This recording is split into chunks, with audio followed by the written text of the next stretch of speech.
Hello everyone, Radhe Radhe. Welcome to edu Hindi classes with your Anjushree ma'am. और आपके Anjushree ma'am एक बार फिर से आ गई है आपके लिए एक नया विषय और वस्तु लेकर। तो जैसा कि आप लोग सभी जानते हैं कि मैं एड्यू हिंदी चैनल पर ऑल बोर्ड्स हिंदी साहित्य करवा रही हूँ, हिंदी भाषा करवा रही हूँ और हिंदी से रिलेटेड सभी सिलेबस, पूरा सिलेबस मैं यहाँ कंप्लीट करवा रही हूँ। तो आज मैं आप लोगों के लिए उसी जर्नी को कंटिन्यू करते हुए वेस्ट बंगाल बोर्ड से हिंदी साहित्य, कला, संस्कृति और अभिव्यक्ति कक्षा 11 नवीन पाठ्यक्रम हिंदी अ से दासी लेकर आई हूँ। दासी बड़ी अद्भुत कहानी है, जयशंकर प्रसाद जी द्वारा लिखी हुई ये कहानी है। जयशंकर प्रसाद जी ने अपनी इस कहानी में प्राचीन भारत के दास प्रथा पर प्रकाश डाला है, जिसके कारण महिलाओं पर शोषण और अत्याचार होता था, उनसे कुलषित कार्य करवाए जाते थे। इतने अत्याचार के बाद भी हमारे देश की नारियों में वो दृढ़ संकल्पिता, पवित्र प्रेम और देशभक्ति की जो भावना थी, जो एक निष्ठता थी, वो कूट कूट कर भरी हुई थी। इस कहानी में उन्होंने तत्कालीन व्यवस्था की बुराइयों पर और उसके अलावा प्राचीन कथाओं पर भी जोर दिया है। इस कहानी के मुख्य कुछ पात्र हैं, जैसे बलराज, इरावती, फिरोज़ा, नियात्तगीन, अहमद, राजा तिलक। ये सभी इस कहानी के कुछ मुख्य पात्र हैं। कहानी जिसके इर्द गिर्द घूमती हैं। कुछ कलाकार और भी हैं, जब वो हम कहानी पढ़ेंगे तो उसमें हम जानेंगे। कहानी शुरू करने से पहले मुझे ऐसा लगा कि मुझे कहानी का सारांश आप लोगों के सामने रख देना चाहिए। क्यों? क्योंकि कहानी इस तरीके से लिखी गई है, गुथी गई है, इसी तरीके से पात्रों की जो आपसी जो बातचीत है और जो इनिशियली जो राइटिंग है, वो आप लोगों को समझ नहीं आएगी कि कौन किससे क्या कह रहा है, क्या चल रहा है। इसीलिए मैं सारांश लेकर आई हूँ। पहले सारांश हम लोग पढ़ेंगे और सारांश के बाद में हम लोग कहानी शुरू करेंगे, ठीक है? क्योंकि कहानी काफ़ी लंबी भी है तो आप लोगों को समझ में नहीं आएगी। सारांश में मैं कुछ जितने भी पात्र हैं उनके बारे में थोड़ा थोड़ा आप लोगों को डिटेल दूंगी, तो आप लोगों को समझ में आएगा कि अच्छा कहानी के ये पात्र हैं और ये इससे ऐसे कुछ कह रहा है और ये लाइन चल रही है, ठीक है? तो प्लीज़ शुरू करने से पहले चैनल को लाइक, सब्सक्राइब और शेयर करना ना भूलें, बेल आइकन प्रेस कर दें। तो चलिए शुरू करते हैं दासी कहानी का सारांश।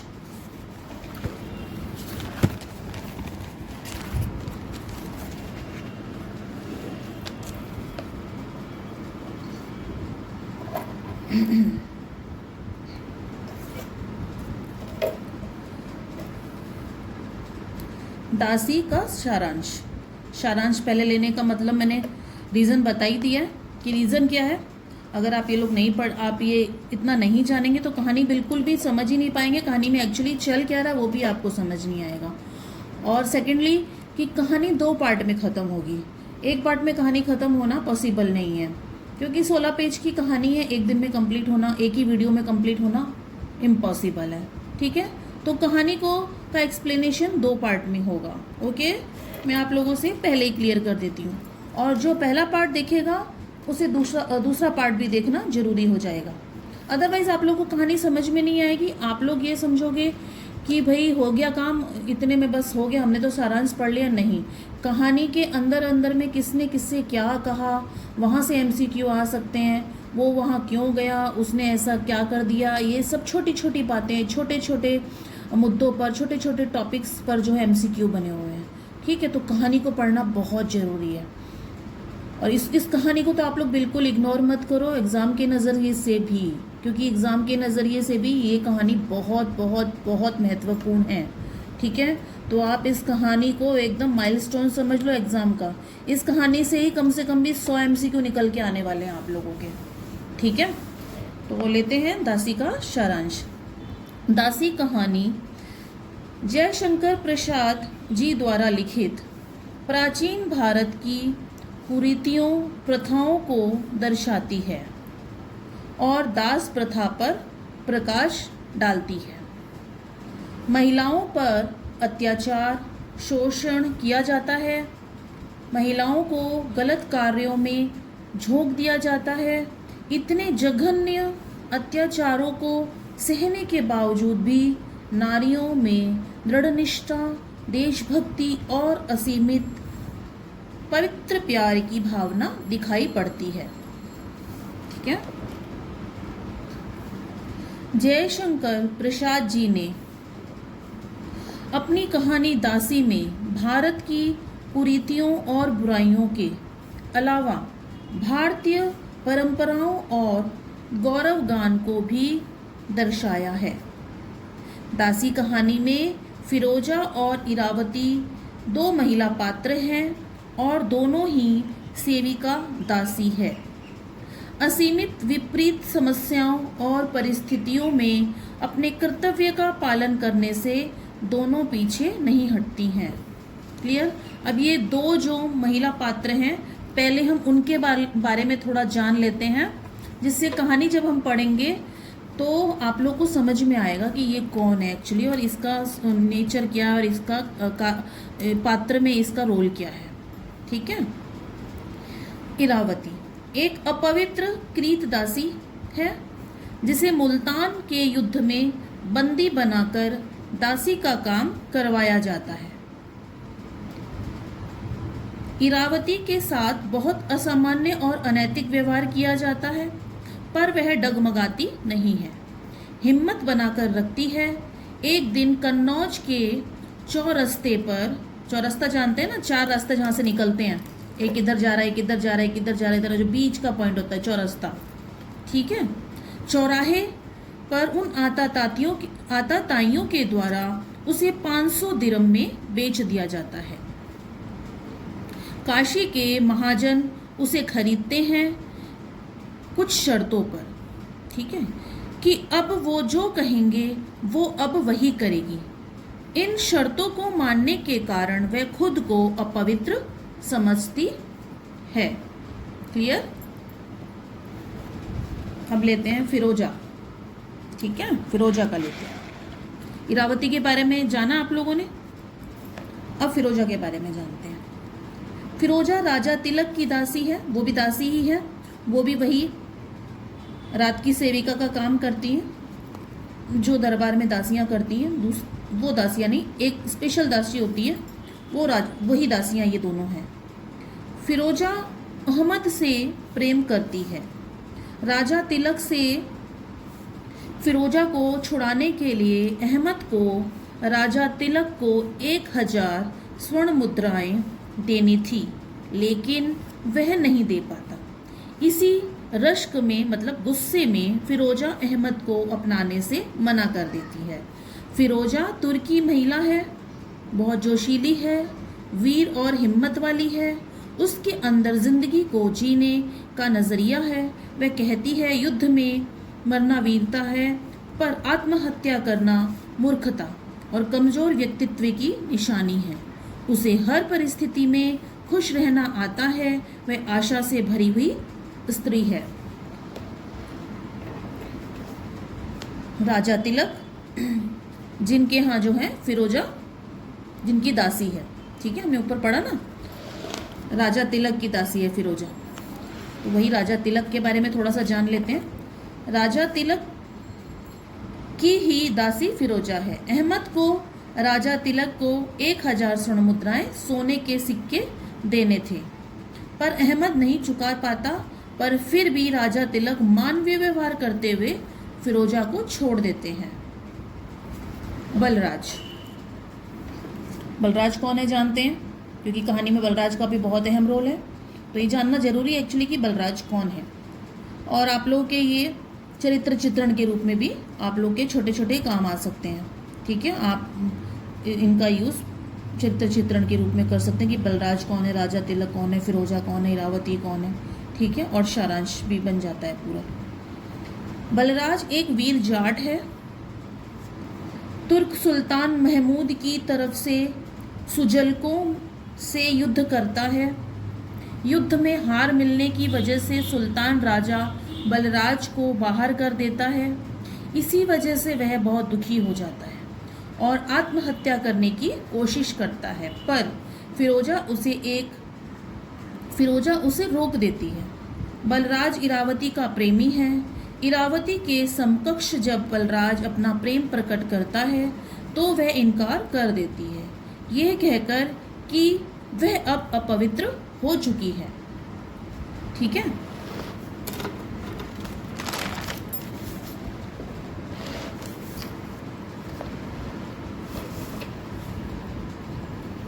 तब बलराज इरावती को पशुओं के समान कहता है और कहता है ऐसे पशु समान मानव नहीं बिकते। ठीक है, वो उसे पशु कहता है। ठीक है, कहता है ये ऐसे पशु समान मानव जो है बिका नहीं करते हैं। अब लेते हैं अहमद का रोल क्या है इसके अंदर। मैंने आपको लास्ट पेज पे बताया कि फिरोजा का प्रेमी है अहमद, जो राजा तिलक को पैसे नहीं चुका पाता है, मतलब 1000 स्वर्ण मुद्राएं नहीं चुका पाता है, तो फिरोजा नाराज हो जाती है और वो उसको नहीं अपनाती है, उसके प्रेम को नहीं अपनाती है। ठीक है, ये वही अहमद है। अहमद फिरोजा का प्रेमी है। फिरोजा अहमद से बहुत प्यार करती है, पर अपने नियम कायदों और उसूलों के कारण उसे अपनाने से मना कर देती है, क्योंकि अहमद फिरोजा को बंदीगिरी से छुड़ाने के लिए राजा तिलक को पैसा नहीं देता। इरावती पर बुरी नज़र रखने पर भी फिरोजा अहमद को रोकती है और उसके मान सम्मान की रक्षा करती है। फिरोजा हिंदू जाटों और मुसलमानों के बीच युद्ध नहीं चाहती थी, वो अहमद को रोकती है। अहमद फिरोजा की बात को दरकिनार कर युद्ध करता है और वह मारा जाता है। इसलिए अहमद और फिरोजा का प्यार अधूरा रह जाता है। अहमद की समाधि पर फिरोजा फूल चढ़ाती है और अहमद की सेविका बनकर दिन व्यतीत करती है। ठीक है, इस पूरे सारांश का जो निष्कर्ष निकलता है, लास्ट में जो अंत है, अंत में क्या होता है कि इरावती और बलराज का मिलन हो जाता है। ठीक है, और फिरोजा अहमद की समाधि पर रोज फूल चढ़ाती है, उसकी समाधि पर झाड़ू लगाती है और अपना प्यार प्रकट करती है। इसी तरह कहानी का अंत हो जाता है। ये इन शॉर्ट मैंने आप लोगों के लिए सारांश रखा है और साथ में जितने भी मुख्य पात्र हैं उनके बारे में कुछ डिटेल रखी है, जिससे जब हम कहानी अब पढ़ेंगे, जब शुरू करेंगे अभी हम कहानी, तो आपको कहानी को समझ आएगी। ठीक है, तो लेते हैं कहानी दासी। और जैसा कि मैंने आप लोगों को पहले ही बोल दिया, कहानी 2 से 3 पार्ट में व्याख्या करूंगी मैं। कहानी की व्याख्या 2 से 3 पार्ट में, यानी 2 से 3 वीडियो में हो सकते हैं, मतलब 2 से 3 वीडियो लग सकते हैं, क्योंकि कहानी 16 पेज की है। ठीक है, तो देखते हैं हम लोग आज के वीडियो में कहाँ तक कहानी को ले जाते हैं। ठीक है, तो सबसे पहले हम लोग लेते हैं जयशंकर प्रसाद जी का जीवन परिचय। छायावाद के आधार स्तंभों में एक जयशंकर प्रसाद का जन्म 30 जनवरी 1890 को काशी में हुआ था। ये सब आप लोग अंडरलाइन कर लीजिए। मैं आप लोगों को कई बार बोल चुकी हूँ, लेखक और कवि का जो जीवन परिचय से जो है उनका जन्म मृत्यु का समय और उनकी कुछ कविताएं, उनकी कुछ रचनाएं, उनका कहाँ उन्होंने क्या क्या अवार्ड उनको प्राप्त हुए, वो सब अंडरलाइन करना ज़रूरी होता है, क्योंकि एग्ज़ाम में वो बहुत वेरी इंपॉर्टेंट क्वेश्चन के तौर पे आप लोगों के आते हैं। ठीक है, और अगर जीवन परिचय लिखने के लिए आ जाता है तो भी बहुत आसान हो जाता है लिखना, कि भाई जन्म मृत्यु का समय लिख दिया, कुछ कृतियाँ लिख दी, कुछ अवार्ड्स लिख दिए, कुछ उनके बारे में लिख दिया, बस कम से कम 15 से 20 लाइन लिख दी, हो गया कंप्लीट। ठीक है, तो छायावादी की, और वैसे भी आप लोगों के तो वेस्ट बंगाल बोर्ड के फर्स्ट सेमेस्टर जो आपके MCQ में आ रहा है, आपके तो सारांश और ये उद्देश्य सार्थकता इस तरीक़े से कोई टॉपिक नहीं आने वाला है, बहुविकल्पीय प्रश्नोत्तरी के रूप में ही आप लोगों के एग्ज़ाम आने वाला है। लेकिन मैंने सारांश क्यों कराया था अभी इसका, ताकि आप लोगों को कहानी की स्टोरी लाइन समझ में आ जाए। क्लियर? और ये जीवन परिचय भी क्यों पढ़ा रही हूँ, क्योंकि बहुविकल्पीय प्रश्नोत्तरी में प्रश्न इससे भी आएंगे और सबसे ज़्यादा दासी से आएंगे। छायावाद के आधार स्तंभों में से जयशंकर प्रसाद का जन्म 30 जनवरी 1890 को काशी में हुआ था। इनके पिता का नाम श्री देवी प्रसाद था। इनकी कविताएं, नाटक, उपन्यास और कहानी इन सभी क्षेत्रों में प्रसिद्ध कृतियां रही हैं। घर से ही प्रसाद जी ने हिंदी, संस्कृत और अंग्रेजी भाषा के विद्वानों से साहित्य के साथ साथ काव्य रचना की प्रारंभिक शिक्षा प्राप्त की। जयशंकर प्रसाद जी ने मात्र 9 वर्ष की बाल्यावस्था से ही साहित्य, काव्य, नाटक आदि के लेखन की शुरुआत की थी। जयशंकर प्रसाद जी की प्रमुख रचनाएं कुछ इस प्रकार हैं। सज्जन, कल्याणी, परिणय, विशाखा, जन्मजय का नागयज्ञ, कामना, प्रायश्चित, स्कंदगुप्त, अजात शत्रु, एक घूट, ध्रुव स्वामिनी। करुणालय 1913, कानन कुसुम 1913, महाराणा का महत्व 1914, झरना 1918, चित्राधार 1918, प्रेम पथिक, आंसू 1925, लहर 1935, कामायनी 1936 और प्रसाद संगीत, ठीक है, ये 1936। कंकाल और इरावती, अपूर्ण उपन्यास, तितली, प्रतिध्वनि, आंधी और इंद्रजाल, छाया, आकाशदीप, निबंध, काव्य और कला, ठीक है। ये इनकी कुछ कृतियां और रचनाएं, निबंध, उपन्यास सब हैं, ठीक है। इसमें से कहीं से भी कुछ भी क्वेश्चन बहुविकल्पीय प्रश्न बनकर आ सकता है, कुछ भी इग्नोर ना करें। और मैं बहुत डिटेल में आप लोगों को कंटेंट दे रही हूँ, इसीलिए दे रही हूँ ताकि आप लोगों के लिए काफ़ी इजी हो जाए, काफ़ी हेल्पफुल हो जाए एग्ज़ाम में आगे अटेम्प्ट करना। जयशंकर प्रसाद जी का देहांत 15 नवंबर सन 1937 ईस्वी में हो गया था। प्रसाद जी भारत के उन्नत अतीत का जीवित वातावरण प्रस्तुत करने में सिद्धहस्त थे। उनकी कितनी ही कहानियां ऐसी हैं जिनमें आदि से अंत तक भारतीय संस्कृति एवं आदर्शों की रक्षा का सफल प्रयास किया गया है। तो हमने जयशंकर प्रसाद जी का परिचय ले लिया है, तो अब कहानी शुरू करते हैं। और इनिशियली जब कहानी शुरू होगी तो आप लोगों को कुछ अजीब लगेगा, पर जब आपने पढ़ा हुआ है, कुछ जाना हुआ है कुछ पात्र के बारे में, तो समझना थोड़ा आसान हो जाएगा। यह खेल किसको दिखा रहे हो बलराज?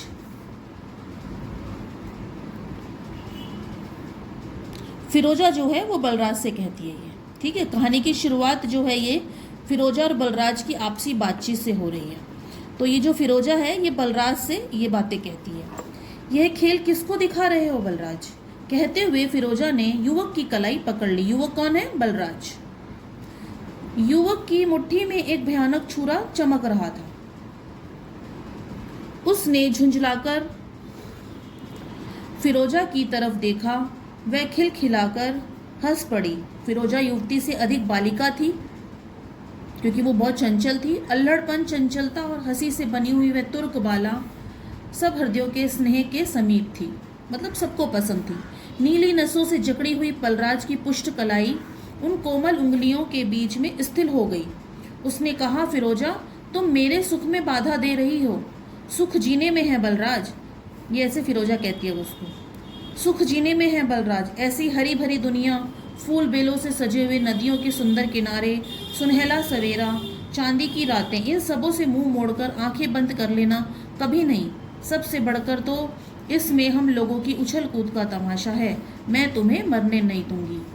जब सुल्तान महमूद के कहने से जब वो सुजलकों से लड़ता है और उस लड़ाई में उसको हार मिलती है और सुल्तान जो है उसे अपनी गद्दी से हटा देता है, इसको, बलराज को, उसके बाद में ये इतना परेशान हो जाता है और ये मरने की ठानता है और ये चक्कू मारने की कोशिश करता है। तब ये फिरोजा उसको रोकती है। ये वो सीन है पूरा, ठीक है।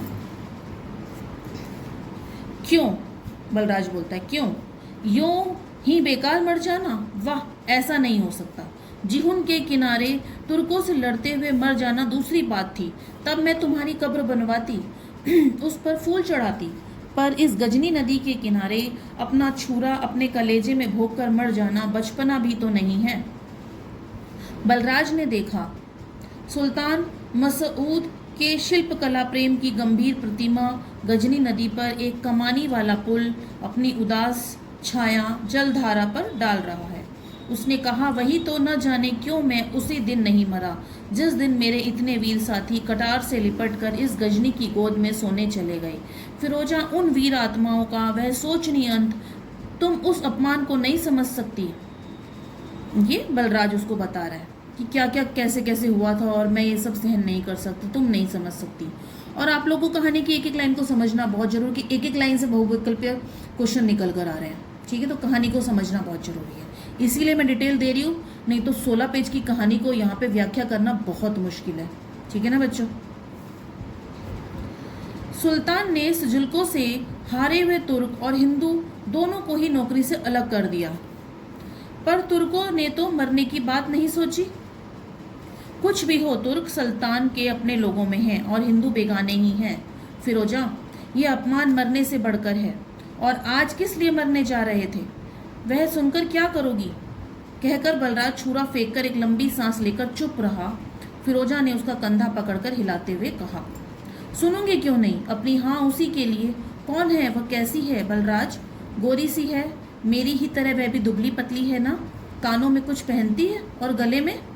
कुछ नहीं फिरोजा, मेरी ही तरह वह भी कंगाल है। मैंने उससे कहा था कि लड़ाई पर जाऊंगा और सुल्तान की लूट में मुझे भी चांदी सोने की ढेरी मिलेगी। जब अमीर हो जाऊंगा तब आकर तुमसे ब्याह करूंगा। अब ये किसके बारे में बोल रहा है बलराज, और फिरोजा किसके बारे में पूछ रही है? इरावती के बारे में। बलराज इरावती का प्रेमी है, जिसको वो भी दासी है, ठीक है।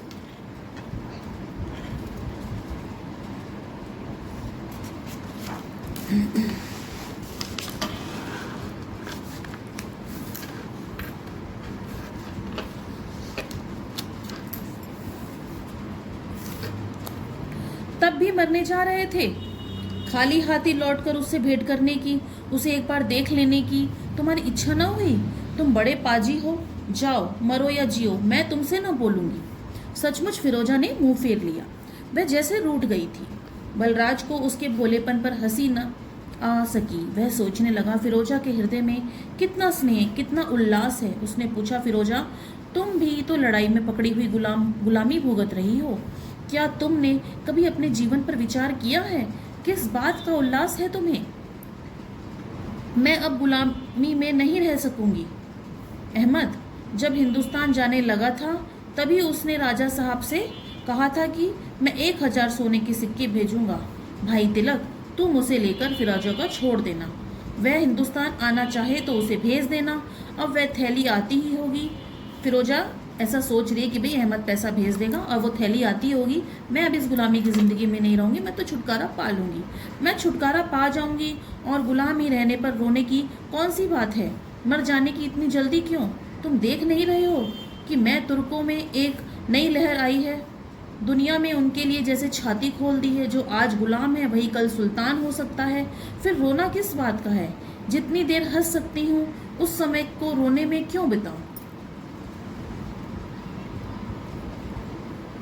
देखा ना, वो आशावादी है। मैंने बताया था ना उसके कैरेक्टर के बारे में जब डिटेल दी थी, मैंने कहा ना वो आशावादी है, निर्भीक है, जोशीली है, जीवन जीने का नजरिया है उसके पास में।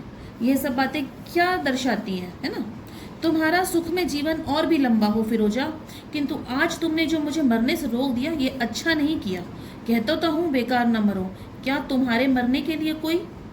कुछ भी नहीं फिरोजा, हमारी धार्मिक भावनाएं बटी हुई हैं। सामाजिक जीवन दंभ से और राजनीतिक क्षेत्र कलह और स्वार्थ से जकड़ा हुआ है। शक्तियां हैं पर उनका कोई केंद्र नहीं है।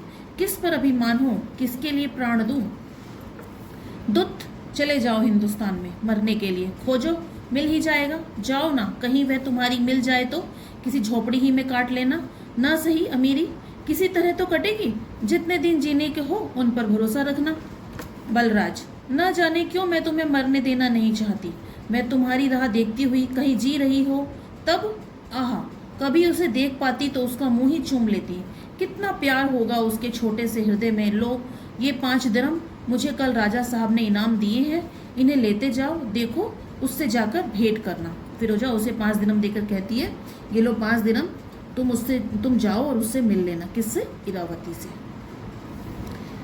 फिरोजा की आंखों में आंसू भरे, तब भी वह जैसे हंस रही थी। सहसा वे 5 धातु के टुकड़ों को बलराज के हाथ पर रखकर झाड़ियों में घुस गई। बलराज चुपचाप अपने हाथ पर के उन चमकीले टुकड़ों को देख रहा था। हाथ कुछ झुक रहा था। धीरे धीरे टुकड़े उसके हाथ से खिसक पड़े। वह बैठ गया। सामने एक पुरुष खड़ा मुस्कुरा रहा था। बलराज, वो पुरुष कौन था जो सामने मुस्कुरा रहा था? देखते हैं कौन था। राजा साहब, जैसे आंख खोलते हुए बलराज ने कहा और उठकर खड़ा हो गया। ये राजा तिलक थे, ठीक है, जिसकी फिरोजा दासी थी। मैं सब सुन रहा था, राजा तिलक कहते हैं। तुम हिंदुस्तान चले जाओ, मैं तुमको यही सलाह दूंगा, किंतु एक बात है। वह क्या राजा साहब? मैं तुम्हारे दुख का अनुभव कर रहा हूँ। जो बातें तुमने अभी फिरोजा से कही, उन्हें सुनकर मेरा हृदय विचलित हो उठा है, किंतु क्या करूं? आकांक्षा का नशा पी लिया है, वही मुझे बेबस की है। जिस दुख से मनुष्य छाती फाड़कर चिल्लाने लगता हो, सिर पीटने लगता हो, वैसे प्रतिकूल परिस्थितियों में भी मैं केवल सिर नीचा कर चुप रहना अच्छा समझता हूँ। क्या ही अच्छा होता कि जिस सुख में आनंद तिरेक से मनुष्य उन्मत्त हो जाता है, उसे भी मुस्कुराकर टाल दिया करूं। सो नहीं होता। एक साधारण स्थिति से मैं सुल्तान के सलाहकारों के पद तक तो पहुंच गया हूँ। मैं भी हिंदुस्तान का ही एक कंगाल था। प्रतिदिन की मर्यादा वृद्धि, राज्य के विश्वास और उसमें सुख की अनुभूति ने मेरे जीवन की पहेली बनाकर, यहाँ पे वो रुक जाता है, फिर कहता है जाने दो। मैंने सुल्तान के दरबार से जितना सीखा है वही मेरे लिए बहुत है। एक बनावटी गंभीरता, छलपूर्ण विनय। ओह, कितना भीषण है यह विचार। मैं धीरे धीरे इतना बन गया हूँ कि मेरी सहृदयता घूंघट पलटने नहीं पाती। लोगों को मेरी छाती में हृदय के होने का संदेह हो चला है। फिर भी मैं तुमसे अपनी सहृदयता क्यों प्रकट करूं? तब भी आज तुमने मेरे स्वभाव की धारा का बांध तोड़ दिया है और मैं बस राजा साहब और कुछ नहीं कहिए। मैं चाहता हूं, मैं समझ गया कि, मतलब ये राजा तिलक अपने बारे में बता रहे हैं कि मैं भी एक साधारण सा ही प्राणी हूँ, मेरे अंदर भी दिल है, लेकिन ये जो सब चीज़ें मैंने सुल्तान के कहने से करी, ये सब जो मैंने व्यवहार किया, कई लोगों के सामने ना आ जाए कि मैं इतना नरम दिल का भी हूँ। तो अहमद उसे कहता है, बलराज कहता है कि राजा साहब मैं समझ गया, आप रुक जाइए, ठहरो, मुझे अधिक अवकाश नहीं।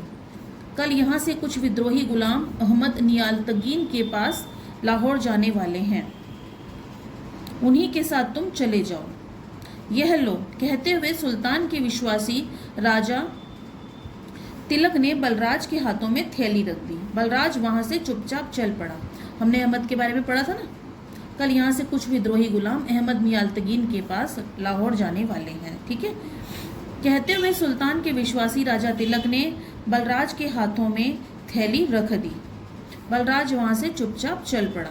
तिलक सुल्तान महमूद का अत्यंत विश्वास पात्र हिंदू कर्मचारी था, ठीक है। ये सब लाइनों पे, ये जो भी जितने भी ये है, इन सब पे आप गौर करिए, एक एक लाइन गौर करने वाली, किसी को भी आप इग्नोर मत करिए, ठीक है। मैं बहुविकल्पीय प्रश्नोत्तरी लेकर आऊँगी, लेकिन फिर भी आप कहानी की स्टोरी लाइन को बहुत अच्छे से सुनिए, क्योंकि एक एक लाइन बहुत इंपॉर्टेंट है। कहीं से भी कोई भी प्रश्न बनकर आ सकता है, क्योंकि जब बहुविकल्पीय प्रश्नोत्तरी में आपका एग्जाम आ रहा है तो 10-20 बहुविकल्पीय प्रश्नोत्तरी तो आने वाले नहीं। जब पूरा पेपर ही बहुविकल्पीय प्रश्नोत्तरी से आ रहा है तो काफ़ी सारा बहुत कुछ निकाल के आएगा, ठीक है।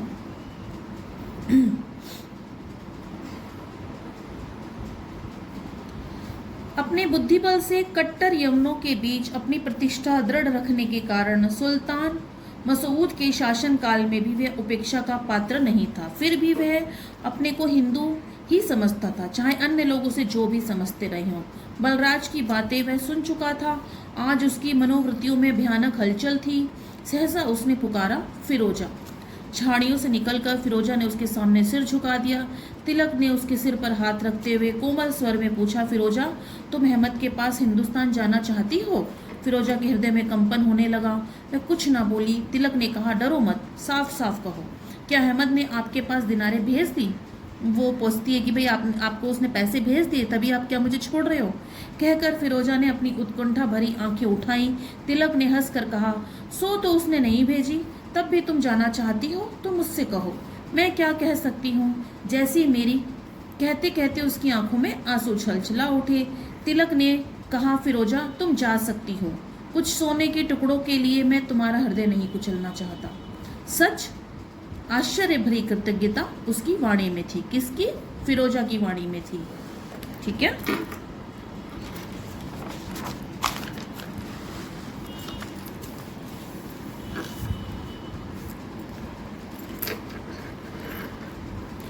सच फिरोजा?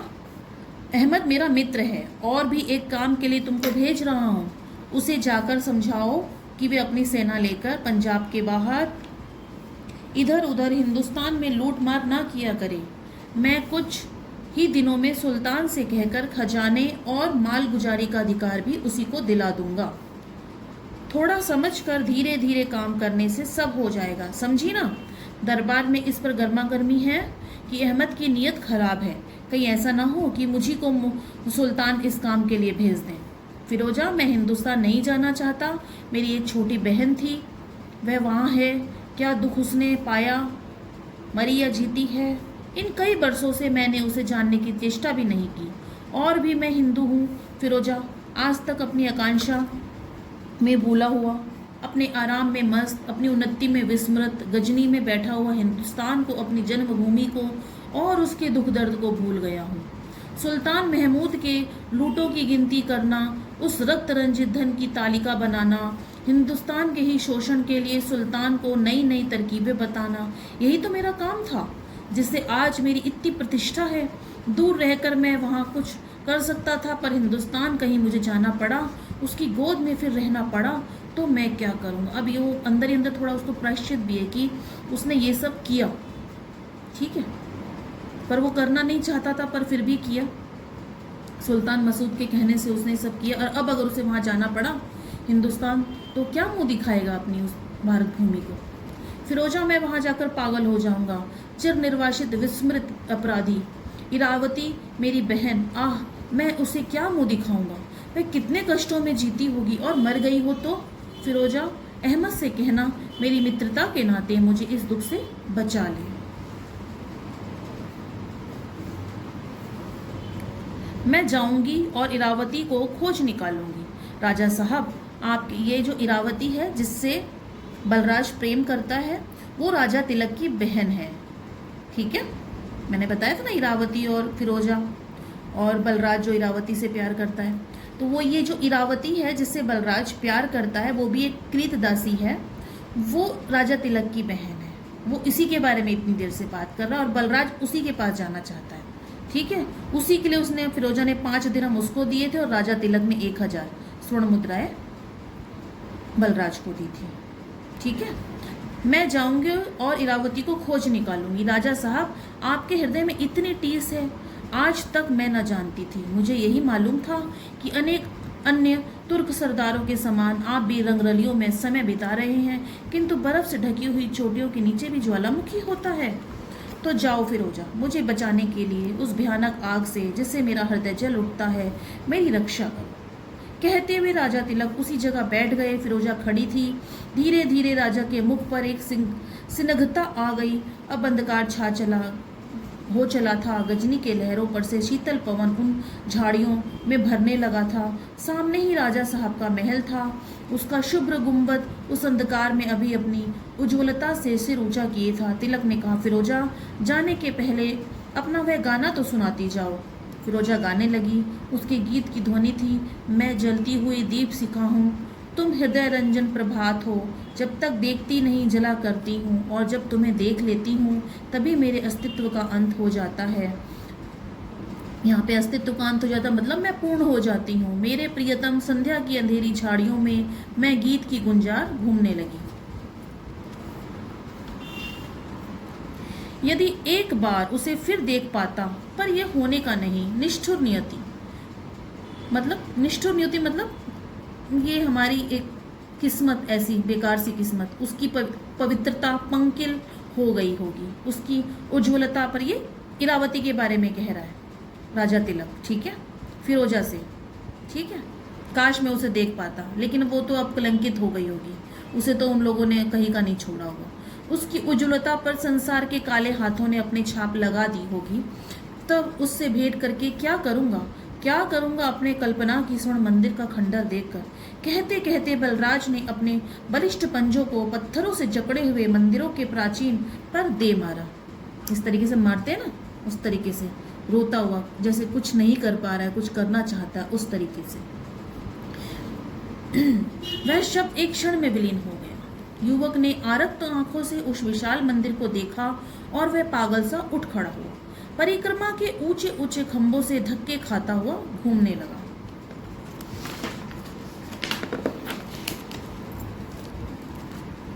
आप लोग को कहानी लाइन समझ आ रही है ना?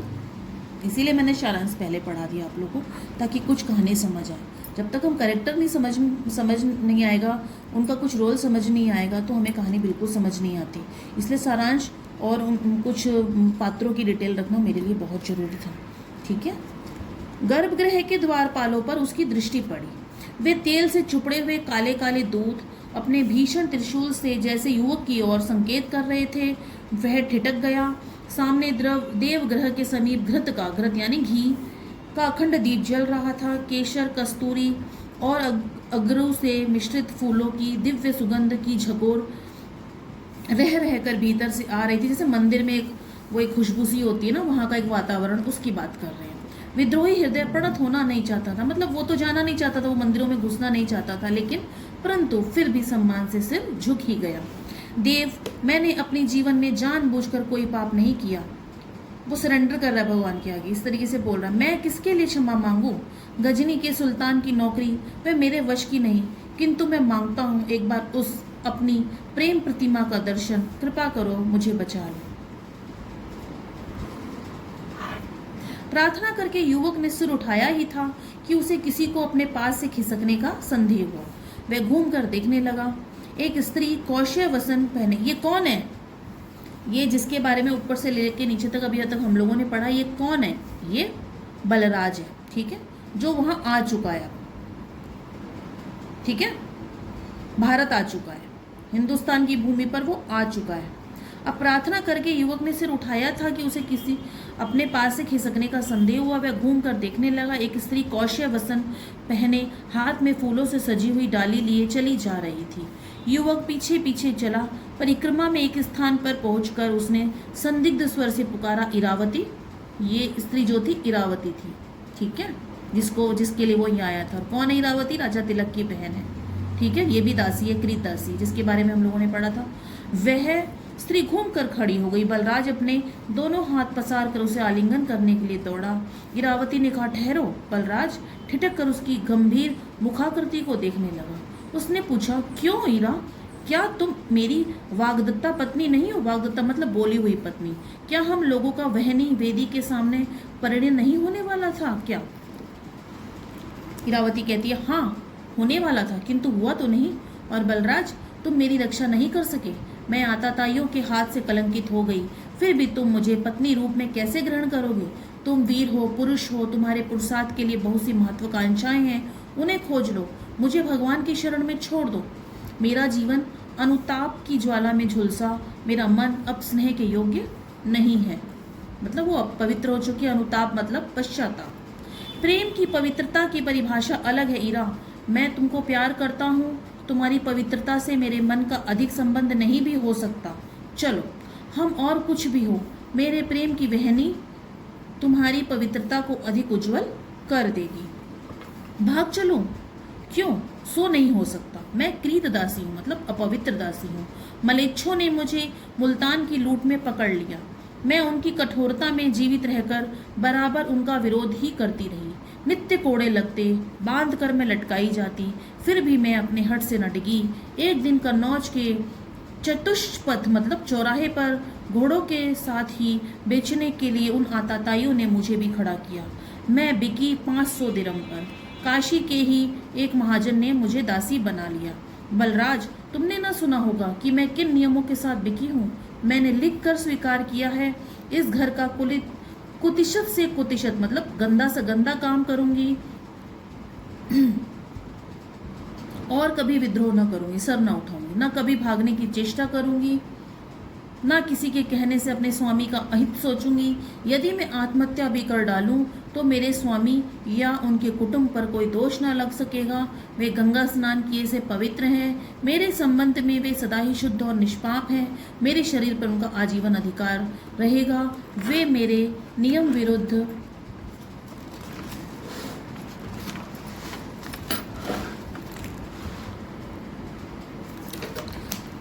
आचरण पर जब चाहे राजपथ पर मेरे बालों को पकड़कर मुझे घसीट सकते हैं, मुझे दंड दे सकते हैं। मैं तो मर चुकी हूँ। मेरा शरीर 500 दिरहम पर जीकर जब तक सहेगा खटेगा। वे चाहे तो मुझे कौड़ी के मोल भी किसी दूसरे के हाथ बेच सकते हैं। समझे? ये सब उसने पट्टा लिखकर अपने आप को सौंपा है। ठीक है, उसको इस बेचा गया था और उससे ये सब साइन करवाया गया कि ये सब कुछ होगा तब भी वो सर नहीं उठाएगी। सिर पर तृण रखकर मैंने स्वयं अपने को बेचने में स्वीकृति दी है। उस सत्य को कैसे तोड़ूं? बलराज ने लाल होकर कहा, इरावती, ये असत्य है।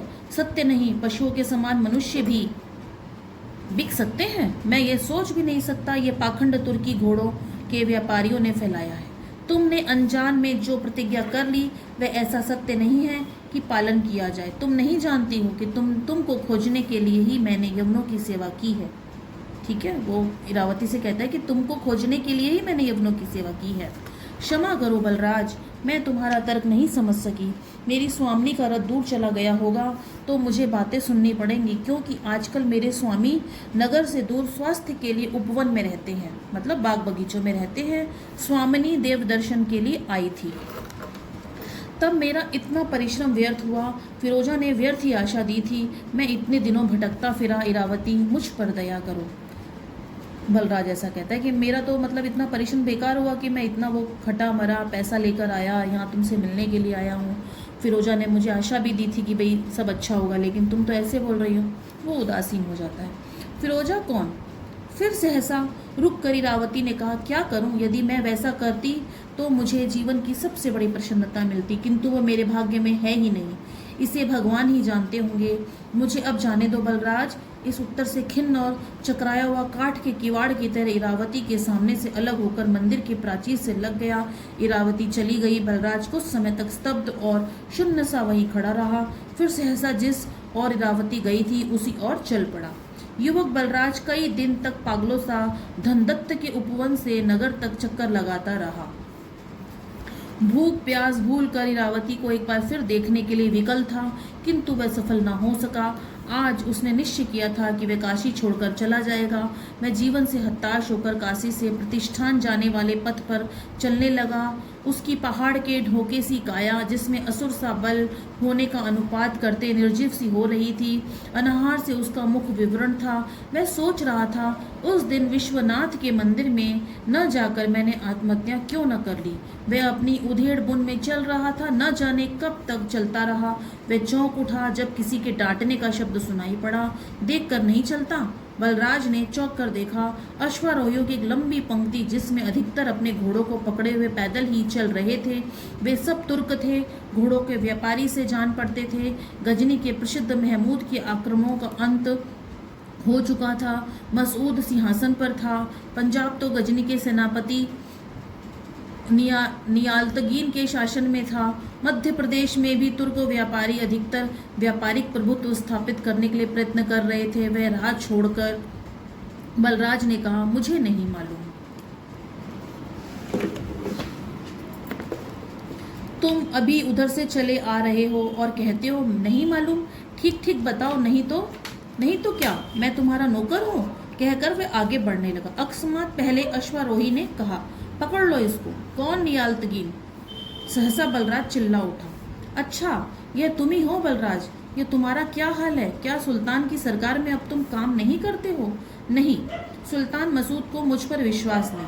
मैं ऐसा काम नहीं करता जिसमें संदेह मेरी परीक्षा लेता रहे। किंतु तुम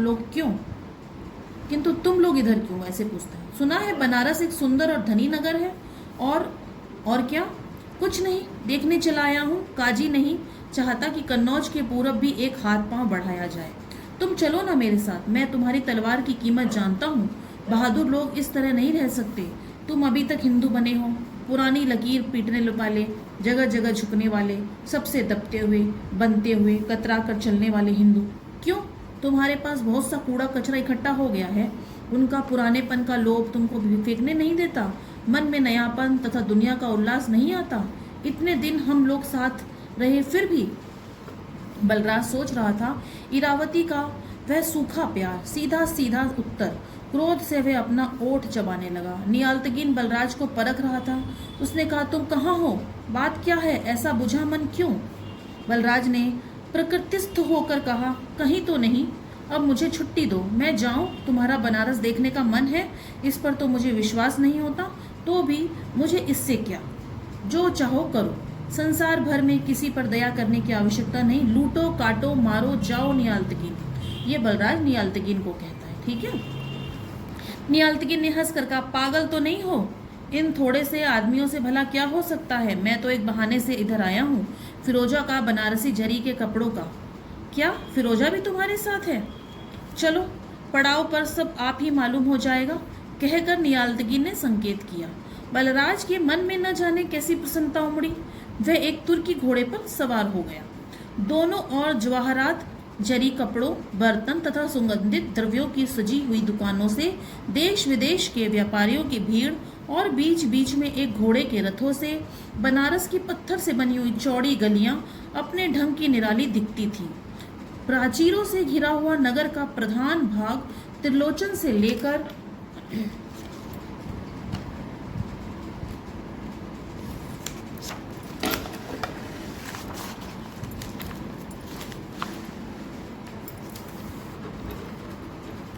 राजघाट तक विस्तृत था। तोरणों पर गांगे देव के सैनिकों का जमाव था। कन्नौज के प्रतिहार सम्राट से काशी छीन ली गई थी। त्रिपुरी उस पर शासन करती थी। ध्यान से देखने पर यह तो प्रकट हो जाता था कि नागरिकों में अव्यवस्था थी, फिर भी ऊपरी कामकाज, क्रय विक्रय, यात्रियों का आवागमन चल रहा था। फिरोजा कम ख्वाब देख रही थी और नियाल्तगीन मणि मुक्ताओं की ढेरी से अपने लिए अच्छे अच्छे नग चुन रहा था। पास ही दोनों दुकानें थी। बलराज बीच में ही खड़ा था। अनमनस्कता फिरोजा ने कई स्थान छांट लिए। उसने कहा, बलराज देखो तो इन्हें तुम कैसा समझते हो, है ना अच्छे? उधर से नियाल्तगीन ने पूछा, कपड़े देख चुकी हो तो इधर आओ, इन्हें भी देख लो। फिरोजा उधर जाने लगी थी कि दुकानदार ने कहा, लेना ना देना, झूठ मूठ तंग करना, कभी देखा तो नहीं, कंगालों की तरह जैसे आंखों से देखकर ही खा जाएगी। फिरोजा घूमकर खड़ी हो गई। उसने पूछा, क्या बकते हो? जा तुर्किस्तान के जंगलों में भेड़ चढ़ा। इन कपड़ों का लेना तेरा काम नहीं है। सटी हुई दुकानों से झौरी अभी कुछ बोलना ही चाहता था कि बलराज ने कहा, चुप रह, नहीं तो जीभ खींच लूंगा। ओहो, तुर्की गुलाम का दास, तू भी? ये सब बातें दुकानदार कह रहा है। दुकानदार, बलराज और फिरोजा के बीच में ये बहस हो गई है। अभी इतना ही कपड़े वाले के मुंह से निकला था कि नियाल्तगीन की तलवार उसके गले तक पहुंच गई। बाजार में हलचल मची। नियाल्तगीन के साथी इधर उधर बिखरे थे, कुछ तो वहीं आ गए, औरों को समाचार मिल गया। झगड़ा बढ़ने लगा। नियाल्तगीन को कुछ लोगों ने घेर लिया, किंतु तुर्कों ने उसे छीन लेना चाहा। राज्य के सैनिक पहुंच गए। नियाल्तगीन को यह मालूम हो गया कि पड़ाव पर समाचार पहुंच गया है। उसने निर्भीकता से अपनी तलवार घुमाते हुए कहा, अच्छा होता कि झगड़ा यहीं तक रहता, नहीं तो हम लोग तुर्क हैं। आज की कहानी हम लोग यहीं तक पढ़ते हैं। आगे की कहानी हम लोग नेक्स्ट वीडियो में पढ़ेंगे। क्लियर? तो अभी मैं आज का वीडियो यहीं पॉज करती हूँ। पर जिन्होंने भी वीडियो देखा है, उसे दूसरा वीडियो देखना ज़रूरी हो जाता है। और इसी के साथ में मैं वीडियो पॉज करती हूँ। और प्लीज़ चैनल को लाइक, सब्सक्राइब और शेयर करना ना भूलें। बेल आइकन प्लीज़ प्रेस कर दें और नेक्स्ट वीडियो जो भी मैं लेकर आऊँ उसे ज़रूर देखें। राधे राधे, बाय।